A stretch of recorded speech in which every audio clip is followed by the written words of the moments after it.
Hey everyone, and welcome back to another MallDoc.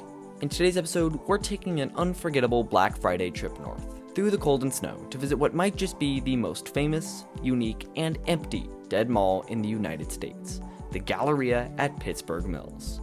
This is a bucket list dead mall that I've wanted to visit since quite literally the very beginning of my interest in these dead malls, long before I even made this channel, and I am absolutely thrilled to be finally making this visit and bringing you with me. Before we start though, I want to take a quick moment to thank you for all the incredible support on my recent Rivergate Mall video. That video performed better than I could have ever expected, and I'd like to welcome everyone who's new to the channel from that video. I'm glad you enjoyed it, and I hope you enjoy what's to come. Anyway, with that said, let's brave the cold and take a trip to Fraser Township, Pennsylvania, and the stunning Galleria at Pittsburgh Mills.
Busy as a swarm of honeybees.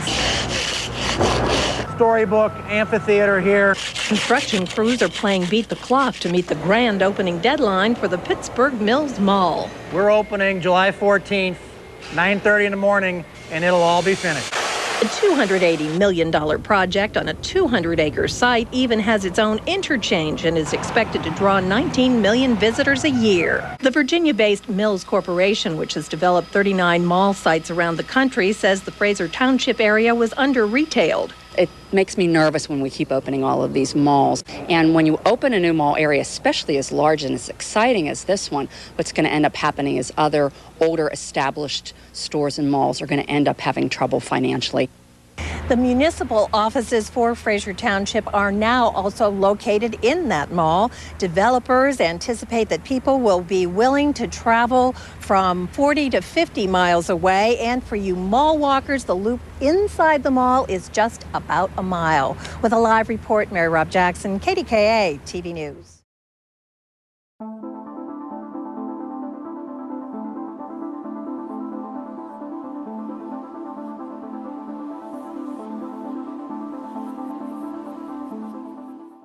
Ladies and gentlemen, welcome to Pittsburgh Mills. As we make a pothole-riddled drive around the perimeter road, let's jump into the history. One of the interesting things about the Mills is that despite being one of the youngest malls in the country, its history dates back much further than that. In fact, a mall in Fraser Township was first proposed all the way back in 1981, nearly 25 years before anything would actually come to fruition. In 1981, Johnstown-based developer George D. Zamias first proposed his ideas for a new shopping center to be built constructed north of Pittsburgh along the Allegheny Valley Expressway in Fraser Township. Dubbed the Fraser Mall, the center would feature 4 or 5 department stores and 170 smaller shops, with a projected opening date of 1983 or 84. However, these were all just ideas, and Zamias quickly encountered roadblocks in the development, namely when it came to funding. We're weaving through potholes up here. The chosen location for the development, between Utes Run and Butler Logan Road, was completely undeveloped, with no access to or from the expressway. This meant that, in order to even consider construction of the mall, Zamias would need to get approval and funds from the Pennsylvania Department of Transportation to construct an interchange exit providing easy access to the site. As Zamias put it, if there is no interchange, there is no mall. The mall would see no further development as the 1984 opening date came and went. However, the project wasn't dead by any means. By 1988, Damien Zamias, the vice president of Zamias Developers and George's son, said the company was still seeking approval from the state to build a $10 million interchange, and if they got approval, would be shooting for an August 1991 opening date on the mall. They also stated that they already had stores committed to lease spaces in the new shopping center. But, once again, 1991 came and went, and no progress had been made on the mall, which was now being called the Fraser Heights Galleria. By this point, a decade had passed, and it looked like Zamias' hopes for a new mall just weren't meant to be.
We'll head into the actual Galleria in just a moment, but before we do that, I want to take a quick walk around this Macy's, which, as of the making of this video, is set to close in just a few months.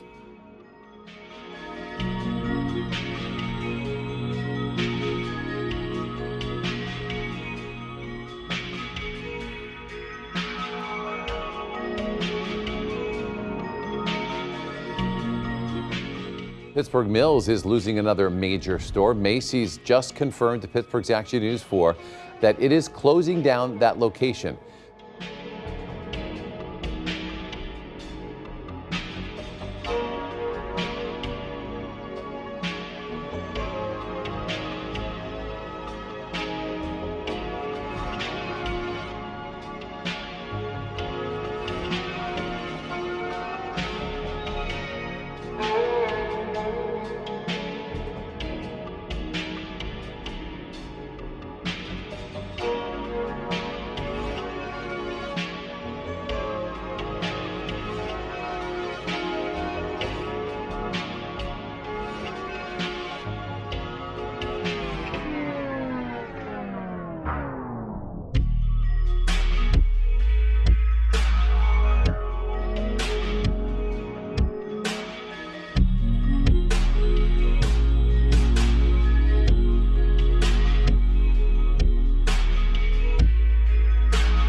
So here's the mall, but we're gonna go around because it's not technically open yet, it's just mall worker hours.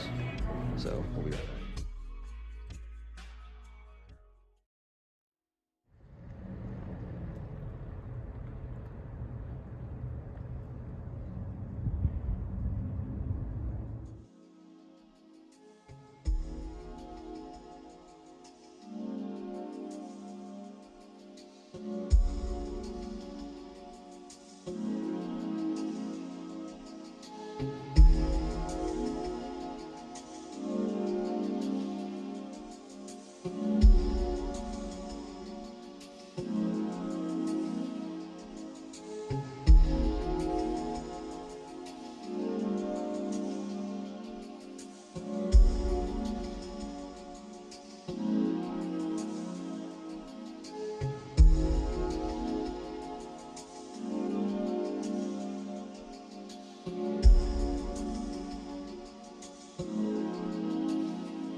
Well everyone, welcome to the Galleria at Pittsburgh Mills.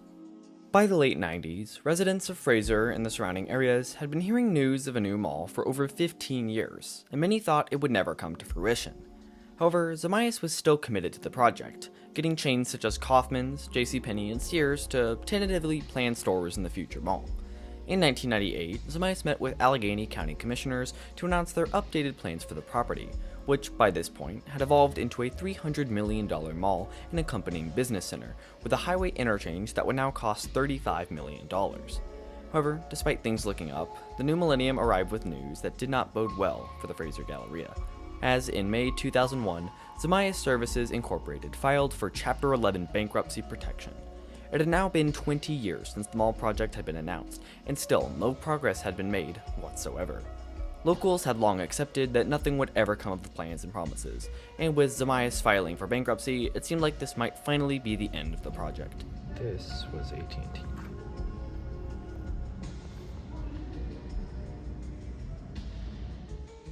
Enter the Mills Corporation.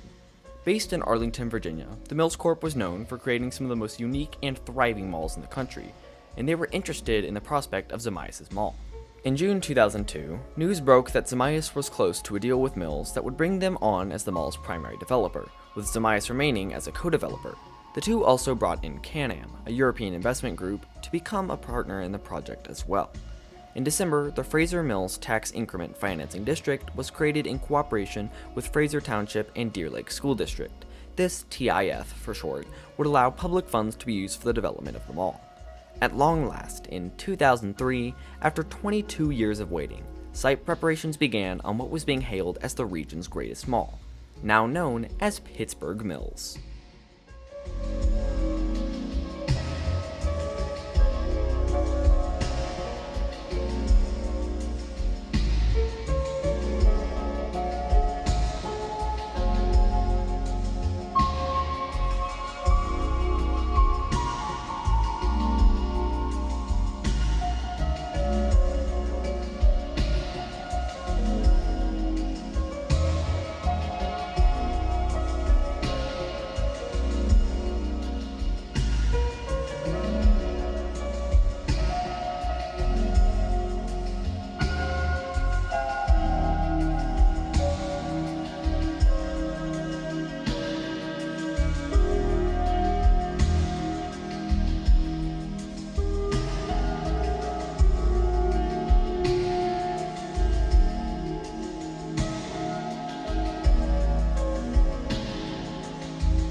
Right now, of all the songs to play in a dead mall.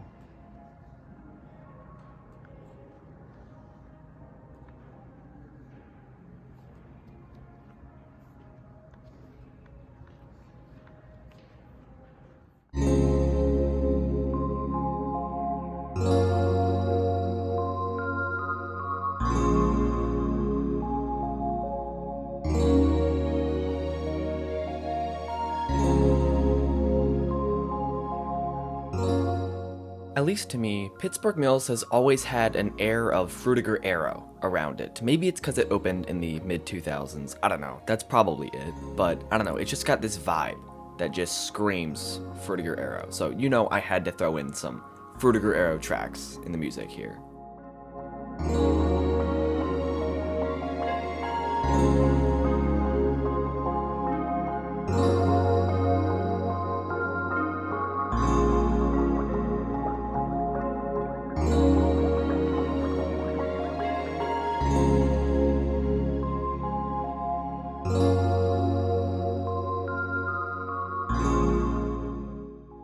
Crews worked tirelessly through the rest of 2003 and into 2004 on the Galleria at Pittsburgh Mills, and its neighboring business center, the Village at Pittsburgh Mills. The most recent estimates had them all at a projected cost of $285 million, with a scheduled opening set for spring of 2005. Inkers were also now committing to stores in the new mall, including Kaufmann's, JCPenney, Dick's Sporting Goods, and Cinemark, with more to come. The mall was even promising a NASCAR speed park, featuring racing simulators and other rides, truly cementing it as an entertainment destination. The crucial highway interchange was also under construction over Highway 28, giving direct access to the mall from the Allegheny Valley Expressway. At a final cost of $8 million, it would serve as exit 12A on the highway and would open up onto Pittsburgh Mills Boulevard, the main road serving the shopping center. On the south side of the site, construction was also underway on the village at Pittsburgh Mills, which was set to encompass 95 acres of other shops, restaurants, and big box stores not found in the mall.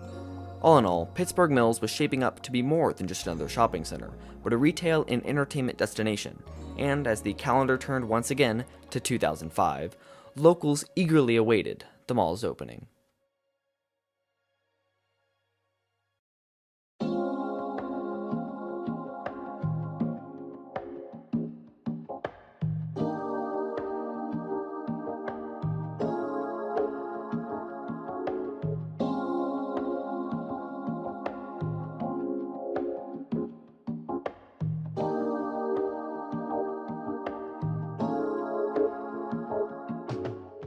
After 24 years of hopes, plans, and promises, at long last, the Galleria at Pittsburgh Mills officially opened its doors to the public with a grand opening ceremony at 9 a.m. on Thursday, July 14, 2005. Shoppers rushed in to witness what was beyond anything the area had ever seen, and so much more than just another mall. Anchoring the mall on opening day were Kaufmann's, Dick's Sporting Goods, Cinemark Theaters, and JCPenney, with Borders Books, Linens and Things, and H&M, along with others, serving as smaller anchors scattered throughout the mall. In addition to these, tenants like Lucky Strike Lanes, a bowling alley, and Putting Edge Mini Golf provided visitors to the mills with more than just retail shopping, but entertainment as well. At over 1.1 million square feet, the mall featured around 150 inline tenants, including an 8-stall food court under a domed ceiling.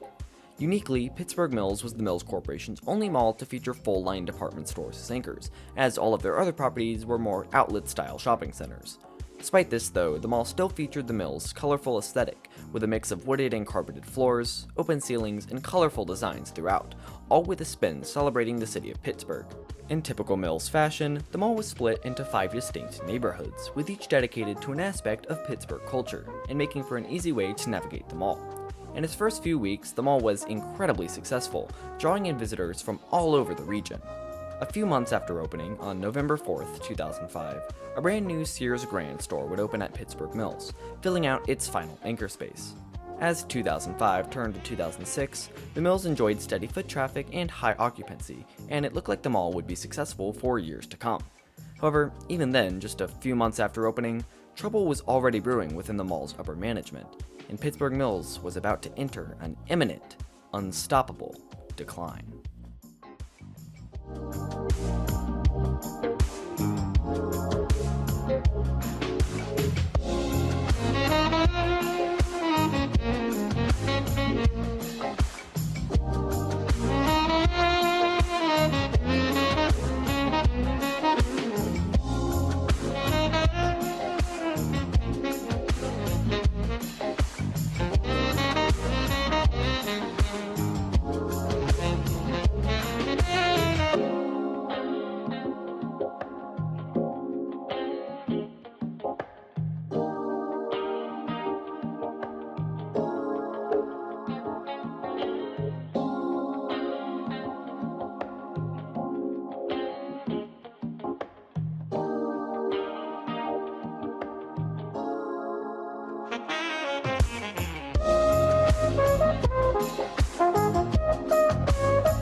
This was the Sears Grand. It's been converted to like a MAC discount warehouse now.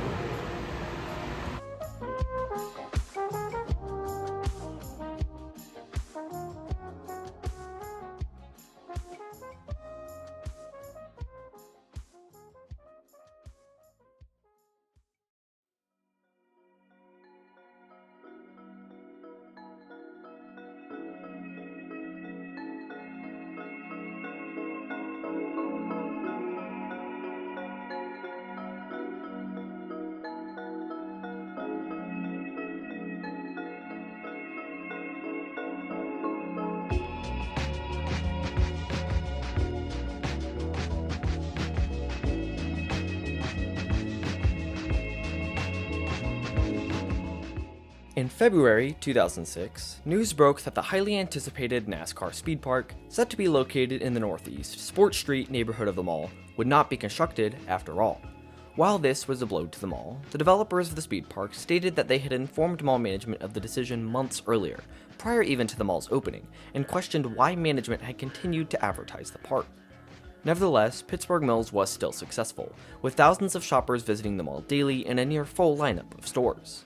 In September 2006, after just over a year of operation, the Kaufman store at the Mills was converted to a Macy's following the merger of Federated Department Stores and the May Company, which had occurred in 2005. Through this time, work was also well underway on the neighboring Village at Pittsburgh Mills, which was opening new businesses such as a Walmart and Spring Hill Suites, along with numerous other stores and restaurants. By this point, the novelty of the new shopping center had worn off, and traffic had declined from when the mall had first opened. But its struggles were about to become even more apparent. For years, the Mills Corporation had been struggling financially, and constructing a new megamall for hundreds of millions of dollars hadn't helped. On December 30th, 2006, it was announced that the Mills Corporation was selling its majority stake in the mall to S.W.A.K and Can-Am, who were still co-owners of the property. The two would take on 50-50 ownership of the mall, along with the roughly $123 million mortgage that Mills had defaulted on. After paying off the loan, as well as an additional $8.5 million to the Mills Corp, S.W.A.K took over the day-to-day management of the mall into the new year. Just 2 months later, in February of 2007, the Mills Corporation and all of their assets would go on to be acquired by Simon Property Group in a $1.6 billion deal, as the company went defunct. Every Mills mall across the United States became a Simon mall from that point forward, putting Pittsburgh Mills in a strange position as the only Mills property to not be owned by Simon. With S.W.A.K now in control of the shopping center they had envisioned over 2.5 decades prior, an uncertain future lay ahead for the now struggling mall.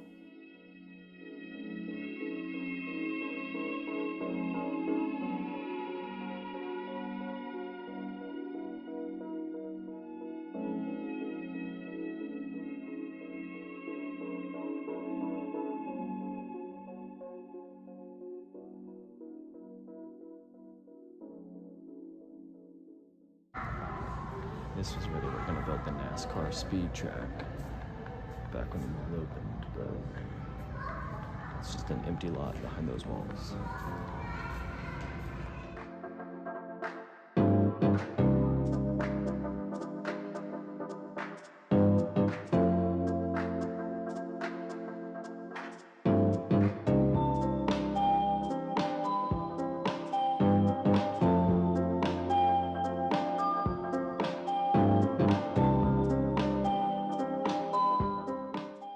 As the late 2000s progressed, the Galleria at Pittsburgh Mills continued a slow decline, despite being just a few years old. In 2008, Linens and Things closed as a part of the chain's nationwide bankruptcy, and the mall closed out the decade with below-target occupancy and decreasing foot traffic. In 2011, Borders Books closed all of its stores across the country, and they too would vacate their space at Pittsburgh Mills. An interesting event occurred at the mall on the evening of July 23, 2012, when a bear found its way into the Sears Grand store, leading to an evacuation of the mall. Luckily, the bear was safely removed from the property and no people or animals were harmed. Unfortunately though, just a few years later, in 2014, it was announced that the very same Sears Grand store would be closing, the first major anchor to shutter at Pittsburgh Mills. Liquidation began on October 31st, and by January of 2015, the location was closed. 3 months later, in April, in an effort to drive more traffic to the mall, a new Sky Trail course was constructed in the food court, allowing visitors to navigate a network of ropes and bridges suspended 32 feet above the food court, all while shoppers dined beneath. It was a cool concept and was fairly popular when it opened. However, as the mall turned 10 years old, its days of being moderately, well, somewhat successful, were about to come to a close.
In November 2015, the Galleria at Pittsburgh Mills was reported to have had an occupancy rate of just 65%, a shockingly low number for a mall of its size and age. Through its history up until this point, Zomais and Can-Am, who made up an entity called Pittsburgh Mills Limited Partnership, had remained relatively quiet on how the mall was doing financially. However, on November 12th, news broke that Wells Fargo, the mall's mortgage holder, was foreclosing on the property, and that Zomais had defaulted on a $143 million loan. Into 2016, the lenders took control of the mills from Zomais, who had themselves been struggling over the previous decade. This would be the end of Zomais' 35-year relationship with the mall project, which had spent more time as an idea in the mind of George Zomais than an actual shopping center. By this point, the mall's valuation had dropped to just $30.8 million. The occupancy rate dropped to 58%, and Pittsburgh Mills was now, undeniably, a dead mall. On January 18, 2017, the mall would grab headlines when it went up for auction, with the winning bid going to Wells Fargo, who essentially bought the mall from itself for just $100. A mall once valued at over $200 million, going for just $100. Needless to say, conditions were rapidly deteriorating, with tenants such as Starbucks, H&M, and the short-lived SkyTrail all leaving around this time. It seemed to be a good thing when, in May 2018, Pittsburgh Mills would finally find another real owner after being sold for $11.35 million, nearly double its most recent, abysmal $6.5 million assessment. That owner would be a name you probably recognize, none other than the New York-based Namdar Realty Group. Now, with new management, locals hoped that the mall might finally see some improvement. However, if you've seen any number of mall videos here on YouTube, you'll almost certainly know that Namdar is a company infamous for buying failing malls and driving them further into failure. The 2010s came to a close, and with the 20s on the horizon, the future was looking grim for Pittsburgh Mills. However, nobody could have predicted how catastrophic it truly would be.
Look what I found, you guys. Earlier this year, all of the code violations that Namdar, the owners, were pasted to this storefront. And there's more than these, but 73 on this wall. Speak national news, by the way. Yeah. Ugg Mills.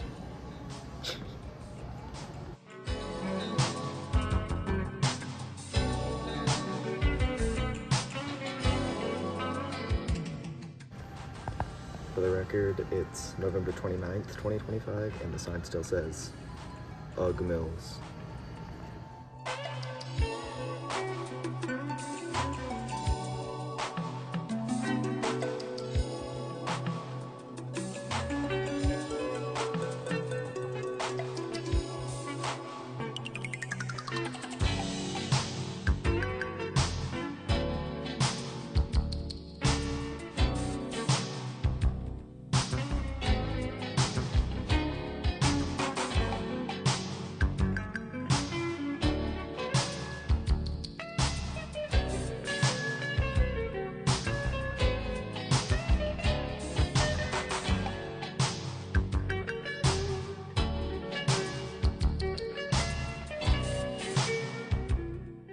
In March 2020, Pittsburgh Mills shut down along with shopping malls across the country due to the COVID-19 pandemic.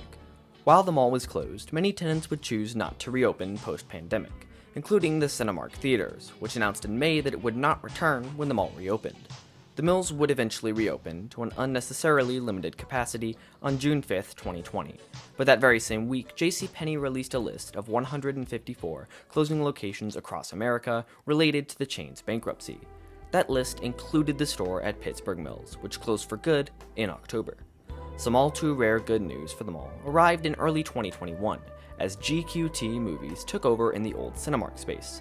Unfortunately though, it was as the mall recovered from COVID that things really went downhill.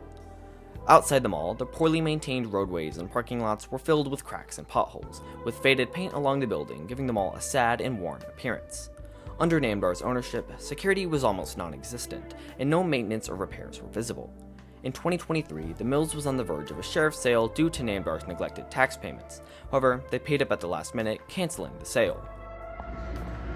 I would get more shots at the playground, but I don't want to be like, there's kids there and I don't want to be a weirdo. A year later, in September of 2024, Fraser Township went as far as to sue Namdar over the pothole-riddled roads, demanding that they do something about it, as these potholes were doing serious damage to people's cars and giving the entire area a bad reputation. As 2025 arrived, Namdar remained useless in revitalizing anything. Occupancy had dropped to 35%, and even more stores were leaving the mall. Dick's Sporting Goods would shutter in June 2025, leaving Macy's as the sole department store anchor at the mall. Also that summer, Namdar was found guilty of over 300 maintenance violations around the mall, owing millions of dollars to Fraser Township. Other than stating that they were looking to sell the mall, the owners remained silent. In October 2025, Bath & Body Works, located near the food court, the final national inline tenant in the over 1 million square foot complex, vacated its space in the mall. Pittsburgh Mills was on life support, a sprawling mall with minimal businesses and entire neighborhoods completely, effectively, abandoned.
of these stores are long gone. JCPenney closed in 2020, I know, so that tells you at least how old it is.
In November 2025, some of the roads surrounding the Pittsburgh Mills complex were repaved, and that same month, on November 29th, I was lucky enough to take a walk around the Galleria at Pittsburgh Mills to see this one-of-a-kind dead mall for myself.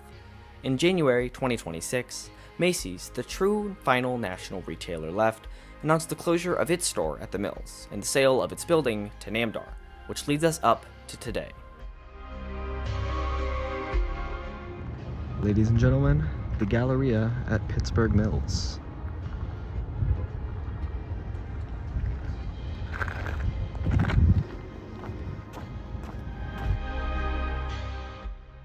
As much as I wish that I could give a satisfying resolution to the Pittsburgh Mills story, the truth is it's anything but that. As of April 2026, the mall has no retail anchors, an occupancy rate of what I would guess is at this point around 10%, and owners who are still doing the absolute minimum required to avoid court and legal consequences. And a quick reminder, this mall is only 21 years old. I'm sure you noticed the number of people spending their Saturday morning mall walking, but how many did you actually see shopping and spending money at the few remaining stores? With any other mall, I'd say it would be closing imminently, but with Pittsburgh Mills, if Namdar holds on to it, it wouldn't shock me to see it remain open for many more years to come, slowly decaying just off of Route 28. I'm personally very fascinated by the Mills Corporation and its properties, and while I did miss its other two infamous dead malls, Cincinnati and St. Louis Mills, I'm glad I made it up to Fraser Township to see the final original Mills Mall, and that I was able to bring you with me. I can't say enough that this video was a dream to make, and I want to thank you all for sticking around through what is undoubtedly my longest video yet. I hope you enjoyed, and if you did, consider subscribing, leaving a like and a comment. I'd love to hear your thoughts on Pittsburgh Mills, and hey, you made it this far. My next episode will be MallDoc 17, where I plan on visiting the Stones River Town Center in Murfreesboro, Tennessee, the Nashville Metro's only mall still struggling in 2026, slowly fading away 40 minutes south of downtown. It's going to be a great one, but until then, thank you one last time for watching. Have an incredible day, and I'll see you at the next mall.